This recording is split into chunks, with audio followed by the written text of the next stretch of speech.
Hello guys, master coaching में आपका स्वागत है। इस वीडियो में पढ़ने वाले हम क्लास 10th की इंग्लिश और क्लास 10th की इंग्लिश का मोस्ट टाइम टॉपिक है friends, active and passive voice. Active and passive voice जो एग्जाम में हर साल मालूम किए जाते हैं। तो देखिए हमने सेट उठाया, ये UP board examination 2022 all sets, सारे के सारे सेट्स में से ये 6 क्वेश्चन 7 क्वेश्चन से फ्रेंड्स 7 हैं। ये आपको समझने ध्यान से।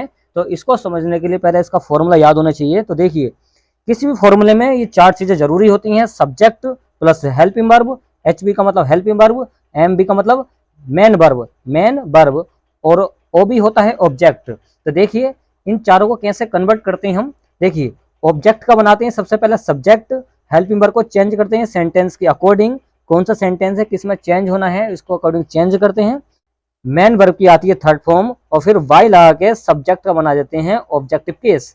ऑब्जेक्टिव केस लगाते हैं, समझिए इसको, इससे इसके एग्जाम्पल से समझ में आ जाएगा। देखिए फ्रेंड्स, पहला क्वेश्चन है कि Sheela is writing an application for leave. Sheela is writing an application for leave. Sheela लिख रही है एन एप्लीकेशन, एक प्रार्थना पत्र, फॉर लीव छुट्टी के लिए।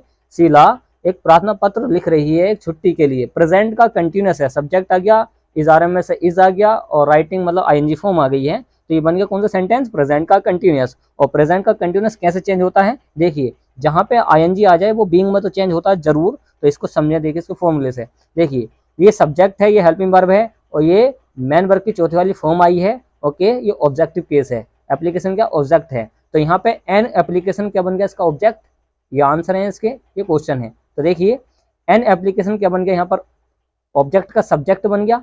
देखिए ऑब्जेक्ट का हम बना देंगे शुरू में लाकर सब्जेक्ट, तो इस तरीके से बन जाता है। तो हम क्या कर रहे हैं, देखिए ऑब्जेक्ट का हमने बना दिया सब्जेक्ट शुरू में लाके एन एप्लीकेशन। देखिए फिर है इज, देखिए एक एप्लीकेशन है तो इज आएगा, एक एप्लीकेशन है तो इज आएगा। अब यहाँ पे ये बात ध्यान पर रखनी है कि राइटिंग आया है, राइटिंग मतलब क्या कंटिन्यूस फॉर्म है, तो इसमें आता है being, an application is being. अब आती है वर्ब की थर्ड फॉर्म। देखिए हमने वर्ब की थर्ड फॉर्म लगानी है पैसिव वॉइस में, मेन वर्ब की हमें क्या लगानी है, वर्ब की थर्ड फॉर्म। तो वर्ब की थर्ड फॉर्म क्या हो गई, देखिए राइटिंग की जो थर्ड फॉर्म आती है वो आती है return, return for leave by Sheela. अब देखिए बाय लगा के क्या लग देंगे हम, सब्जेक्ट का बना देंगे ऑब्जेक्ट, सब्जेक्ट का बना देंगे लास्ट में जाके ऑब्जेक्ट बाय शीला। अब इसका हिंदी मतलब देखें, Sheela is writing an application for leave. Sheela एक प्रार्थना पत्र लिख रही है छुट्टी के लिए। तो आंसर देखें इसका, एन एप्लीकेशन एक प्रार्थना पत्र, is being written, is being written लिखा जा रहा है, एक पत्र लिखा जा रहा है फॉर लीव छुट्टी के लिए, बाय शीला शीला के द्वारा। तो इस तरीके से ट्रांसलेशन करेंगे इसका। देखिए फ्रेंड्स नेक्स्ट वाला क्वेश्चन है, नेक्स्ट वाला क्वेश्चन देखें।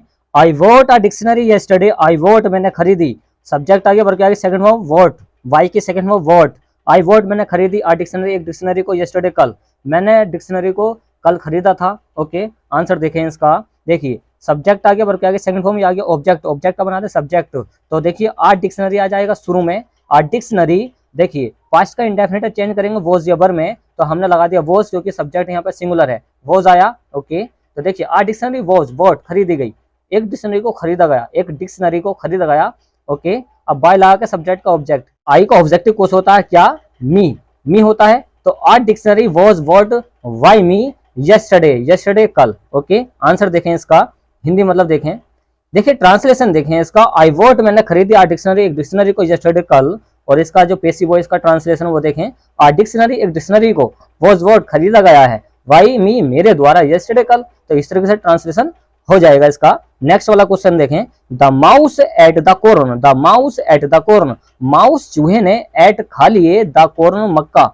ओके मक्का खा ली। तो देखिए द माउस एट सब्जेक्ट आ गया, वर्ब आ गया सेकंड फॉर्म बन गया पास्ट का इंडेफिनिट द कॉर्न। देखिए तो चूहों ने मक्का को खा लिया था, पास्ट का इंडेफिनिट है। देखें इसका ट्रांसलेशन, देखिए द कॉर्न ऑब्जेक्टिव केस है, मतलब क्या ऑब्जेक्ट है, शुरू में आ जाएगा द कॉर्न। अब पास्ट का इंडेफिनिट है, किसमें चेंज होगा, वॉज है, वर्ब में। द कॉर्न यहाँ पर सिंगुलर था तो क्या आएगा, वॉज, सिंगुलर है तो वॉज आया। अब आएगी वर्ब की थर्ड फॉर्म, ईट की थर्ड फॉर्म क्या होगी, ईटन, क्या होगी, ईटन। अब बाय लगा के सब्जेक्ट का ऑब्जेक्ट, देखिए सब्जेक्ट क्या है यहाँ पे, द माउस, तो बाय लगा के सब्जेक्ट का ऑब्जेक्ट बना दिया द माउस। इस तरीके से बना सकते हैं। नेक्स्ट वाला देखें जी, काफी आईएमपी है, चौथा वाला जो है बहुत ज्यादा आईएमपी है। Who teach you English? Who teach you English? देखिए नेक्स्ट वाला क्वेश्चन है, Who teach you English? Who teach you English? Who कौन, teach you तुम्हें पढ़ाता है, कौन तुम्हें पढ़ाता है इंग्लिश, इंग्लिश को। तो देखिए आंसर देखें इसका, देखिए हु को जो चेंज करते हैं, ध्यान पर रखें, बाई हुम में चेंज करते हैं, याद रखें इसको।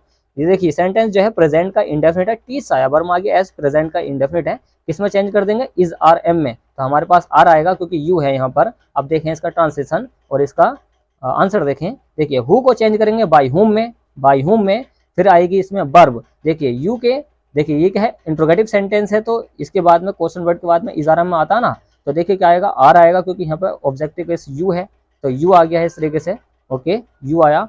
अब टीच की थर्ड फॉर्म टोट होती है, टीच की थर्ड फॉर्म क्या होती है, टोट होती है, टोट लगा दी हमने। ओके, और लास्ट में आ गया इंग्लिश, तो इसका हिंदी मतलब निकालें, बाय हुम आर यू टोट, तुम्हें किसके द्वारा इंग्लिश पढ़ाई जाती है, तुम्हें किसके द्वारा इंग्लिश पढ़ाई जाती है, तो यहाँ पर निकला तुम्हें इंग्लिश कौन पढ़ाता है, तुम्हें इंग्लिश किसके द्वारा पढ़ाई जाती है। इस तरीके से याद रखें कि हु को बाय हुम में चेंज किया जाता है। नेक्स्ट वाला क्वेश्चन देखिए, क्वेश्चन नंबर 5 है, people always admire freedom fighters, people लोग ऑलवेज हमेशा एडमायर तारीफ करते हैं फ्रीडम फाइटर्स स्वतंत्रता सेनानियों की, स्वतंत्रता सेनानियों की, तो लोग हमेशा स्वतंत्रता सेनानियों की तारीफ करते हैं, करते हैं प्रेजेंट का इंडेफिनिट है, सब्जेक्ट आ गया वर्ब, देखिए वर्ब की फर्स्ट फॉर्म आई, सब्जेक्ट अगर प्लूरल होगा तो वर्ब की फर्स्ट फॉर्म आएगी, तो देखिए लोग हमेशा स्वतंत्रता सेनानियों की तारीफ करते हैं, तो देखिए इसका पैसिव वॉइस कैसा बनेगा, प्रेजेंट का इंडेफिनिट है, इज आर एम से बनेगा ना, हेल्प में क्या आएगी इसकी, इज आर एम, तो देखिए इसका ट्रांसलेशन कैसा बनेगा, क्वेश्चन नंबर 5 का ट्रांसलेशन ये रहा। देखिए फ्रीडम फाइटर्स, ये क्या ऑब्जेक्ट है, तो ऑब्जेक्ट है हमने बना दिया शुरू में के सब्जेक्ट, फ्रीडम फाइटर्स आ गया। अब फ्रीडम फाइटर्स बहुत सारे हैं, जब बहुत सारे होते हैं तो क्या आता है, आर, एक जना होता है तो इज आता है, तो फ्रीडम फाइटर्स आर।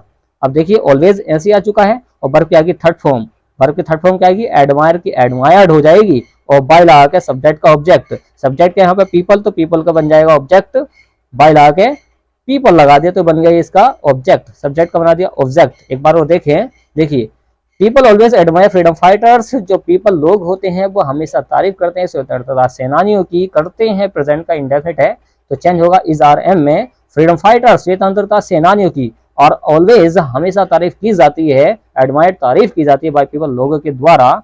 देखिए देखिए नेक्स्ट वाला क्वेश्चन है जो काफी इंपॉर्टेंट है, who wrote the application, who wrote the application, इसको पढ़ेंगे दी एप्लीकेशन क्योंकि यहाँ पर क्या आया है, बोबिल आया है, बोबिल से पहले इसको द को पढ़ते हैं दी, ये याद रखना, हु रोड दी एप्लीकेशन। देखिए ये आ गई वर्ब की सेकंड फॉर्म, राइट की सेकंड फॉर्म रोड होती है, थर्ड होती है रिटर्न, तो देखिए हमें दिखाई दे रहा है पास्ट का इंडेफिनिट है, क्योंकि पास्ट के इंडेफिनिट में वर्ब की सेकंड फॉर्म आती है, इसके अलावा नहीं आती है। तो हु रोड दी एप्लीकेशन, यह जो एप्लीकेशन है किसने लिखी है, कौन लिखता है, कौन लिखता था, कौन लिखता था, तो इसका ट्रांसलेशन निकलेगा कि एप्लीकेशन कौन लिखता था, कौन लिखता था।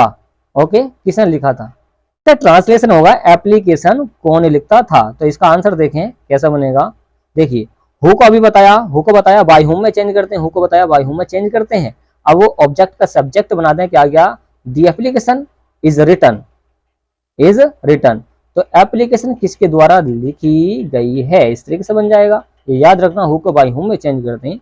नेक्स्ट वाला क्वेश्चन है, देखिए क्वेश्चन नंबर 7 है, उसको देखें, क्वेश्चन नंबर 7 क्या है वो देखें, we help them in every way, we help them in every way, we help, हम मदद करते हैं, देम उनकी, हम उनकी मदद करते हैं, इन एवरी वे हर तरीके से, हम उनकी मदद करते हैं हर तरीके से, तो इसका पैसिव वॉइस क्या बनेगा वो देखें।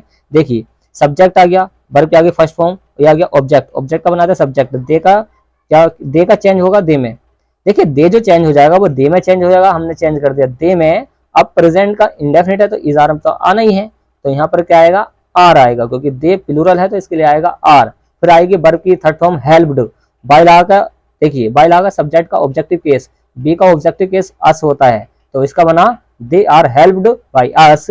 अब ये एक्स्ट्रा वर्ड है, इसको ऐसे नोट कर दें, इन एवरी वे, इन एवरी वे, तो इसका ट्रांसलेशन देखें, वी हेल्प देम, हम उनकी मदद करते हैं, इन एवरी वे हर तरीके से, हम उनकी हर तरीके से मदद करते हैं, they are helped, they are helped, उनकी मदद की जाती है, उनकी मदद की जाती है बाय अस, हमारे द्वारा, इन एवरी वे हर तरीके से।